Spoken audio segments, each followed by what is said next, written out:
जो पुलिसकर्मी लॉरेंस बिश्नोई का एनकाउंटर करेगा, उस पुलिसकर्मी को 1,11,11,111 जेल में बंद गैंगस्टर लॉरेंस बिश्नोई पर 1,11,11,111 रुपए का इनाम रखने वाला राज शेखावत की यह भाषा आपने सुनी हो।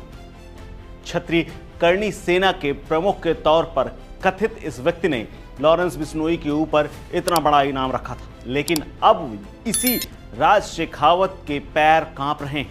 और पैर इसलिए कांप रहे हैं क्योंकि इसकी भी अब सुपारी किसी ने दे दी है, वो भी 2 गुने दाम पर, यानी करीब 1.5 करोड़ रुपए की। और उसके बाद इसने अपनी जान को खतरा बताया है। राज शेखावत ने कहा है कि लॉरेंस बिश्नोई ने और उसके गैंग ने उसके नाम की सुपारी निकाल दी है। इस सुपारी निकाले जाने के बाद उसका कभी भी मर्डर हो सकता है, उसकी हत्या हो सकती है। लॉरेंस बिश्नोई का एनकाउंटर करने पर इसने पुलिस कर्मियों को ये इनाम देने की घोषणा की थी, लेकिन इस घोषणा के 1 हफ्ते के अंदर ही अब इसके हाथ पांव फूल गए हैं। राज शेखावत ने अब आरोप लगा दिया है कि बिश्नोई गैंग ने बिहार में उनके नाम की सुपारी दे दी है।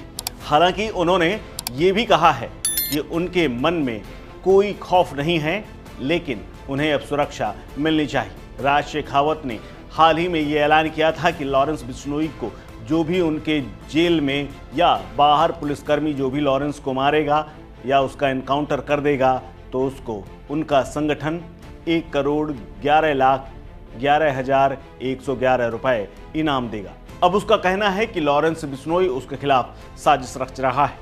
आपको बता दें, क्षत्रिय कर्णी सेना से करोड़ों लोग जुड़े हुए हैं और ये भी कहा जा रहा है कि अगर एक आदमी 1-1 रुपए भी देगा तो ये करोड़ों में पहुंच जाएगा। लेकिन ये इनामी राशि लॉरेंस बिश्नोई के मारे जाने के बाद बांटने से पहले ही राज शेखावत सख्ते में आ गए हैं और राज शेखावत अब अपनी सुरक्षा की भीख मांग रहे हैं। और राज शेखावत भले ही कर्णी सेना के अपने आप को तथाकथित तौर पर अध्यक्ष और सबसे प्रमुख बताते हों, लेकिन राज शेखावत की इस मंशा पर अब लोग सवाल उठा रहे हैं। सोशल मीडिया पर तमाम लोगों ने ये लिखना शुरू कर दिया है कि राज शेखावत को दरअसल सुरक्षा चाहिए थी, नाम चाहिए थी, इसीलिए उसने लॉरेंस बिश्नोई का नाम लिया था। लॉरेंस बिश्नोई इस वक्त साबरमती जेल में बंद है और तन्हाई बैरक में रहता है, वो भी हाई सिक्योरिटी बैरक में। आपको बता दें कि लॉरेंस, जिससे कई सालों से कोई मिला नहीं है, उसके गैंग ने बाबा सिद्दीकी, जो कि एनसीपी के विधायक रह चुके हैं, पूर्व मंत्री रह चुके हैं, उन्हें मार दिया था। मुंबई में इस गैंगस्टर की तरफ से इस मर्डर की जिम्मेदारी ले ली गई। लॉरेंस बिश्नोई एक बार फिर से इस मर्डर के बाद चर्चा में आ गए और सलमान खान से लेकर के पूरी फिल्म इंडस्ट्री इस घटनाक्रम से हिली हुई है। अब इस मामले को लेकर के भी पुलिस कई बार कह चुकी है कि शायद लॉरेंस बिश्नोई का हाथ है या नहीं, इसके बारे में नहीं कहा जा सकता, क्योंकि शूटर्स ने इस घटना को लेकर के हो सकता है कि खुद ही बाबा सिद्दीकी की इन्होंने खुद सुपारी ली हो और बिश्नोई को इसके बारे में कोई जानकारी ना हो। लेकिन क्योंकि ये शूटर्स लॉरेंस बिश्नोई से जुड़े हुए हैं, इसीलिए उसका नाम ले रहे हैं। आपको बता दें कि राज शेखावत क्षत्रिय कर्णी सेना परिवार के राष्ट्रीय अध्यक्ष के तौर पर जाने जाते हैं। राज शेखावत ने इंस्टाग्राम पर ये वीडियो अपना जारी किया था और इसमें उन्होंने ये पूरी बात लिखी थी।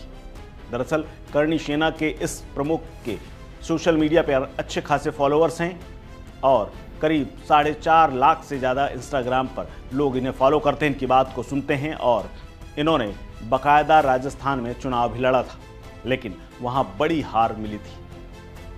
इस खबर में फिलहाल इतना ही। अपडेट्स के लिए बने रहिए वन इंडिया हिंदी के साथ।